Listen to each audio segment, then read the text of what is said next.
नमस्कार, KP news के 10 बजे के कर्नाटका बुलेटिन में आपका स्वागत है। मैं हिना शेख आपके साथ। पहले एक नजर डालते हैं आज के मुख्य समाचारों पर। मजलिस उल उलमा द्वारा 4 मार्च को मौजून और पेश इमाम का सम्मान कार्यक्रम। पीएम मोदी युग पर बातचीत में बोले अमित शाह ने कहा, वोट बैंक की राजनीति नहीं करती बीजेपी सरकार। कर्नाटक सरकार ने 7 आईपीएस अधिकारियों का तबादला किया है। रूपा ने सिंदूरी के बारे में टिप्पणी करने से रोक दिया।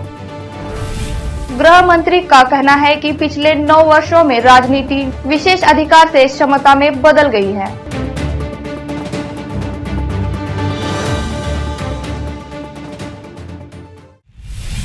समाचारों का सिलसिला शुरू करते हुए देखते हैं समाचार विस्तार से। पहले देखते हैं स्थानीय समाचार। बीदर शहर में मजलिस उलमा द्वारा शहर में रहे मौजून और पेश इमाम जो पिछले 25 और 50 सालों से मस्जिद में अपनी खिदमत देते आए हैं, उनकी पहचान करके उन्हें 4 मार्च को शहर में सम्मान करने की बात मजलिस के जिला अध्यक्ष मुफ्ती गफ्फार ने कहा। विशेष संवाददाता की रिपोर्ट। अस्सलामु अलैकुम रहमतुल्लाहि व बरकातुहू। हमारे लिए बड़ी मसरत और खुशी की बात है कि शहर बीदर में पहली मर्तबा ज़िला बीदर के तमाम मुअज़्ज़िनीन को जो 700 मसाजिद और पर मुश्तमिल है और 700 मुअज़्ज़िन और 700 इमाम है और वक्फ बोर्ड में 500 साढ़े 500 का एक रिकॉर्ड है।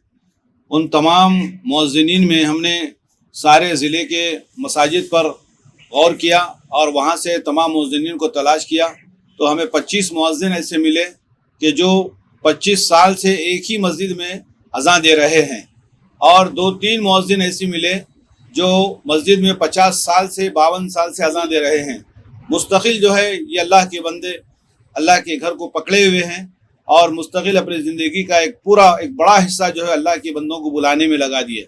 यकीनन ये काबिल मुबारकबाद है और इनकी तहनीती तकरीब इंशाअल्लाह 4 मार्च को बाद नमाज इशा मुग़ल गार्डन बीदर में एक अदीमुश्शान जलसा तहनीती तकरीब के एतबार से मुनक़िद किया जा रहा है और इस मुबारक मौके पर हैदराबाद के बड़े अकाबिर उलमा इकराम इस जलसे में शिरकत कर रहे हैं, जिसमें से काबिल गौर आमिल और कामिल हज़रत मौलाना हाफिज़ अब्दुल लतीफ़ साहब रशादी अफसर रशादी दामद बरकातहुम वानस्तरीपुरम इनकी सरपरस्ती होगी और हज़रत मौलाना जाफ़र पाशा साहब हुसामी दामद बरकातहुम ये भी तशरीफ़ ला रहे हैं और हज़रत मौलाना सैयद बशीरुद्दीन हुसामी और हज़रत मौलाना सैयद अहमद वमीस साहब दामद बरकातहुम और हज़रत मौलाना यामीन साहब दामद बरकातहुम ये बड़े बड़े अकाबिर उलमा इकराम तशरीफ़ ला रहे हैं। इनकी निगरानी में और इनके सरपरस्ती में ये अज़ीमुश्शान जलसा होगा और इन्हीं के हाथों से उन तमाम मुअज़्ज़िनीन की दस्तारबंदी होगी और उनको जो है तमग़े दिए जाएंगे, अवार्ड से नवाजा जाएगा और उनको जो है हदाया तोहफ़े वगैरह पेश किए जाएंगे और उनकी तहनीती तकरीब जो है मुनक़िद होगी। इंशाअल्लाह मैं शहर यानी बीदर से ख़ास तौर पर अपील करता हूँ और ज़िले के तमाम अवाम उन्नास से अपील करता हूँ कि इस बाबरकत मुक़द्दस और मुतबर्रिक जलसे में आप शिरकत फरमाएँ और उनकी हिम्मत अफजाई फरमाएँ ताकि ये अज़ान की अहमियत क्या है, मुअज़्ज़िन का मुक़ाम क्या है और मुअज़्ज़िन का रुतबा और मुक़ाम कल क़यामत में अल्लाह ताला उनको कैसे अजर देगा, ये सारी की सारी बातें उसमें आएगी। मैं अल्लाह से दुआ करता हूँ कि अल्लाह ताला इस जलसे को कामयाब बनाए और आपकी शिरकत को अल्लाह ताला आसान फरमाए। अब राज्य के अन्य समाचार।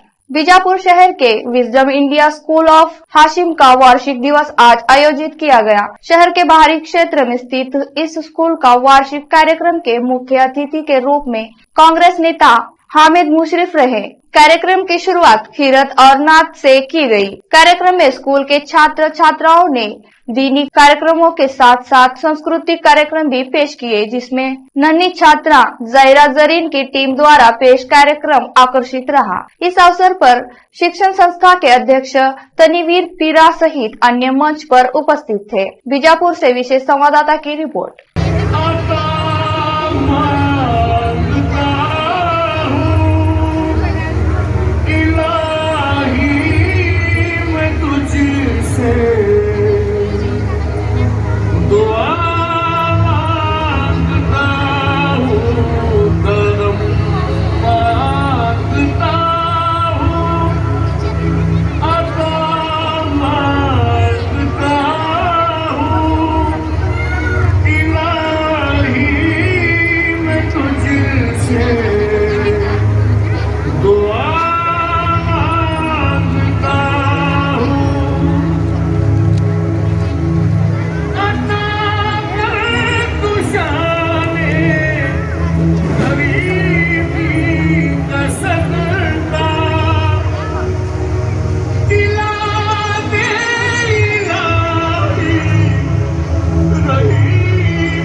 गृह मंत्री अमित शाह ने गुजरात में राजनीति में बदलाव पर बातचीत के दौरान कहा कि नरेंद्र मोदी सरकार वोट बैंक की राजनीति में शामिल नहीं हुई है और सरकार ने ऐसे फैसले लिए हैं जो मतदाताओं के अनुकूल नहीं है, लेकिन लोगों की भलाई के लिए है। शाह ने गुरुवार शाम को बेंगलुरु के टाउन हॉल में आरएसएस के संचार मंच संवाद द्वारा आयोजित भारतीय राजनीति 65 साल का परिदृश्य और पीएम मोदी के तहत प्रतिमान बदलाव पर एक व्याख्यान दिया।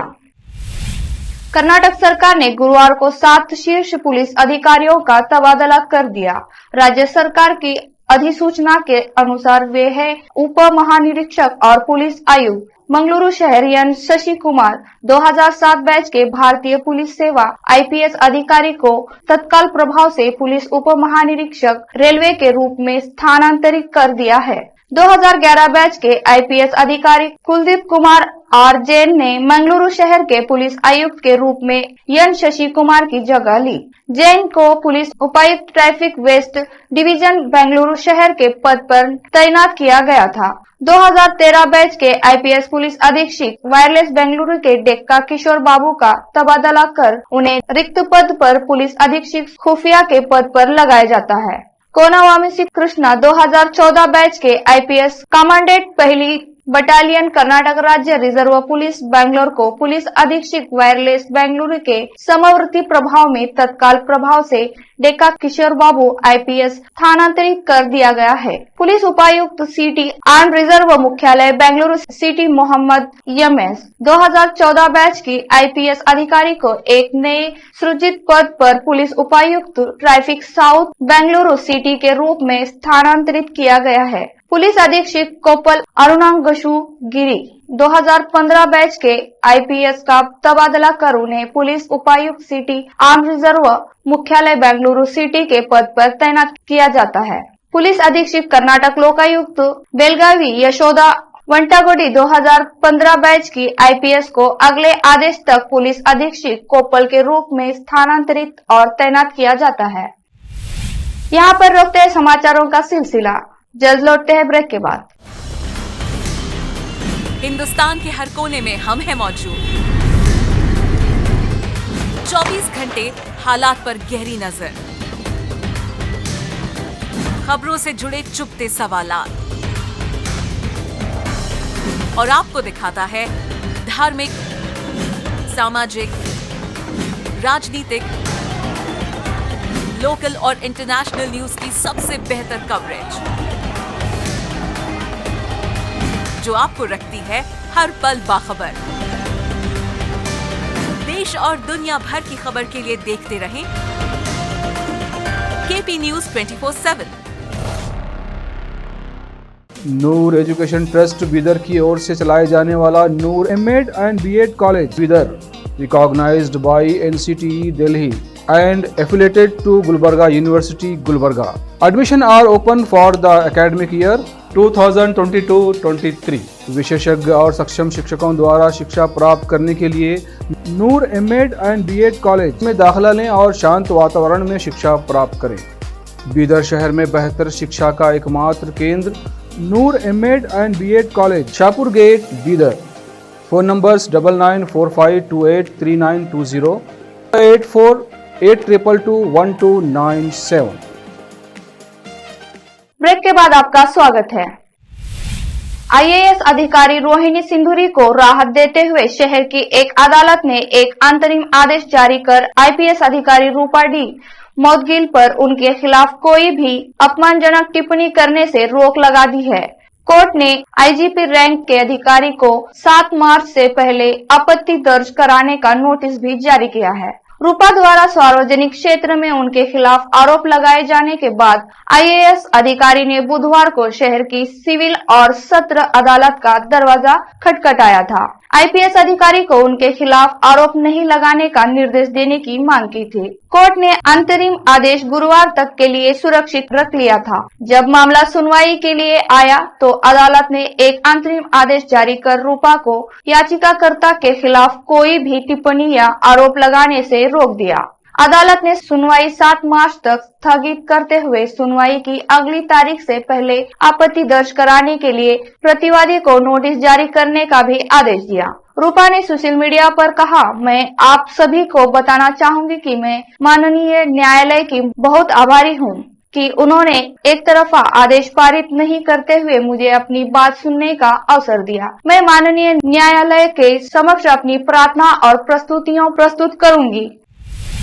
प्रवर्तन निर्देशालय ईडी की छापेमारी भ्रष्टाचार को खत्म करने के केंद्र के मिशन का हिस्सा है। गृह मंत्री अमित शाह ने गुरुवार को यहां कहा कि दुर्भाग्य से मोदी सरकार को भ्रष्टाचार विरोध कानून के तहत किए गए अच्छे काम के लिए दोषी ठहराया जाता है, जिसमें कारावास की गुंजाइश है। मुख्यमंत्री बसवराज बोम्मई के खिलाफ ठेकेदार संघ के अध्यक्ष डी केम्पन्ना द्वारा 40% कमीशन के आरोप का जवाब देते हुए शाह ने कहा कि भाजपा भ्रष्टाचार के प्रति शून्य सहिष्णुता रखती है। वह टाउन हॉल में भारतीय राजनीति 65 साल का परिदृश्य और पीएम मोदी के तहत प्रतिमा बदलाव कार्यक्रम को संबोधित कर रहे थे। मैं यहाँ दावा नहीं करता कि 2014 के बाद उच्च स्तर पर भ्रष्टाचार पूरी तरह से समाप्त हो गया था, लेकिन प्रधानमंत्री ने प्रौद्योगिकी का उपयोग करके विभिन्न स्तरों पर भ्रष्टाचार को कम किया है, क्योंकि लाभ सीधे गरीबों और किसानों के बैंक खातों में स्थानांतरित किए जाते हैं। उन्होंने दावा किया। उन्होंने कहा कि मोदी ने राजनीतिक दलों को मिलने वाले चंदे में भ्रष्टाचार पर भी लगाम लगाई, क्योंकि 2000 रुपए से ज्यादा नकद नहीं दिया जा सकता। हिजाब पंक्ति पर शाह ने दावा किया कि सांस्कृतिक समानता बनाए रखने के लिए स्कूलों में एक ड्रेस कोड होना चाहिए और हिजाब और भगवा कपड़ा दोनों पर लागू होता है। उन्होंने स्पष्ट किया कि नागरिकों के राष्ट्रीय रजिस्टर एनआरसी का विरोध लंबे समय तक नहीं चलेगा, क्योंकि एनआरसी किसी की नागरिकता वापस लेने के बारे में नहीं है, बल्कि पड़ोसी देशों में रहने वाले हिंदुओं, सिखों, जैनियों और बुद्धों को नागरिकता देने के लिए है। बीजेपी के राष्ट्रीय महासचिव और चिकमंगलुरु के विधायक सीटी रवि पर कथित तौर पर मछली खाने के बाद भटकल के एक मंदिर में जाना एक बड़ा मुद्दा बन गया है और कांग्रेस नेताओं ने उन पर निशाना साधा है। 5 साल पहले उन्होंने मछली खाकर धर्मस्थल मंदिर जाने को लेकर तत्कालीन मुख्यमंत्री सिद्धरामैया पर निशाना साधा और अब बीजेपी नेता भी इसी तरह के चक्कर में पड़ रहे हैं। उन पर मांस खाने और भटकल में 500 साल पुराने करीबंद हनुमान मंदिर में प्रवेश करने का आरोप लगाया गया है। बैकफुट पर रवि ने स्पष्ट किया कि वह मंदिर में प्रवेश नहीं किए हैं, लेकिन भटकल विधायक सुनील नाइक के घर में दोपहर का भोजन करने और मंदिर में खड़े होने की कुछ तस्वीरें और वीडियो अब वायरल हो रहे हैं। उन्होंने कहा, मैं मांसाहारी हूं और मैं मांस खाने से इनकार नहीं करता, लेकिन मैं किसी मंदिर में नहीं गया। उन्होंने कहा कि उन्होंने शोराली में नागबाना में प्रवेश नहीं किया और बाहर से पूजा की। मैं मांस खाता हूं, मैं मांसाहारी समुदाय से हूं, मैं उन लोगों में से नहीं हूं जो हमारी प्रथाओं का उपहास करेंगे। मंदिर पर ताला लगा हुआ था, इस पर एक अनावश्यक विवाद है। उन्होंने कहा, स्थानीय कांग्रेस नेताओं ने इस तर्क को कर दिया और रवि पर मांस खाने के बाद मंदिर जाने के लिए जमकर बरसे, जिसमें मंदिर का अपमान माना जाता है। कर्नाटक कांग्रेस इकाई ने शुक्रवार को सत्ता में आने पर बीपीएल कार्ड धारक के परिवार के प्रत्येक सदस्य को 10 किलोग्राम मुफ्त चावल देने का वादा किया। प्रदेश अध्यक्ष डीके शिवकुमार और विपक्ष के नेता सिद्धरामैया और अन्य वरिष्ठ नेताओं ने यहां पार्टी मुख्यालय में एक संयुक्त संवाददाता सम्मेलन में यह घोषणा की और पोस्टर भी जारी किए। कांग्रेस पहले ही गृह ज्योति परियोजना के माध्यम से 200 यूनिट मुफ्त बिजली आपूर्ति की घोषणा कर चुकी है। प्रियंका गांधी वाड्रा ने अपने बेंगलुरु यात्रा के दौरान घोषणा की थी कि पार्टी सत्ता में आने पर कर्नाटक में परिवार की प्रत्येक महिला मुखिया को 2000 रुपए देगी। पार्टी ने इस योजना का नाम गृह लक्ष्मी रखा है। जब इन आश्वासनों की व्यवहार्यता पर बहस चल रही है, तो पार्टी एक नया लेकर आई है। फिर से एक नजर मुख्य समाचारों पर। मजलिस उल उलमा द्वारा 4 मार्च को मौजून और पेश इमाम का सम्मान कार्यक्रम। पीएम मोदी युग पर बातचीत में बोले अमित शाह ने कहा, वोट बैंक की राजनीति नहीं करती बीजेपी सरकार। कर्नाटक सरकार ने 7 आईपीएस अधिकारियों का तबादला किया है। रूपा ने सिंदूरी के बारे में टिप्पणी करने से रोक दिया। गृह मंत्री का कहना है कि पिछले 9 वर्षों में राजनीति विशेष अधिकार से क्षमता में बदल गई है।